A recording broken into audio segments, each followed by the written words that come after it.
ঠিক কিনা বলেন? আর আমার প্যান্ডেলের আমার প্রিয় শ্রদ্ধাশীলা মায়েরা বোনেরা, আপনারা তো আরো দামি সম্পদ। বিশ্বনবী বলেন, আর দুনিয়া কুল্লুহা মাতা।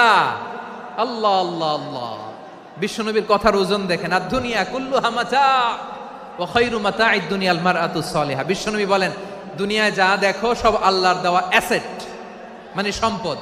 আর এত অ্যাসেটের ভিড়ে সবচাইতে শ্রেষ্ঠ সম্পদ হচ্ছে নেককার নারী। সুবহানাল্লাহ।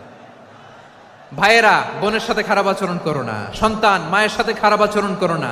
আমাদের মায়েরা আমাদের asset, they are our priceless asset.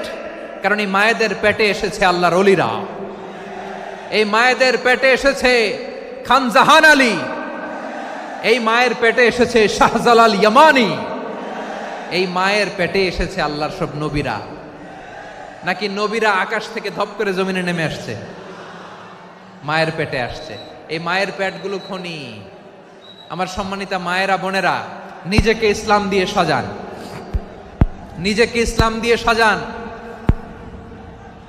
নিজেকে পবিত্র রাখুন, নিজের আব্রু ইমান ইজ্জতের হেফাজত করুন, কোরআন পড়ুন, সুন্নাহ পড়ুন। আপনি জানেন না আপনার গর্ভে কে আসছে, কোন ক্ষণজন্মা পুরুষকে আল্লাহ তাআলা আপনার গর্ভে পাঠাবে, আপনি জানেন না।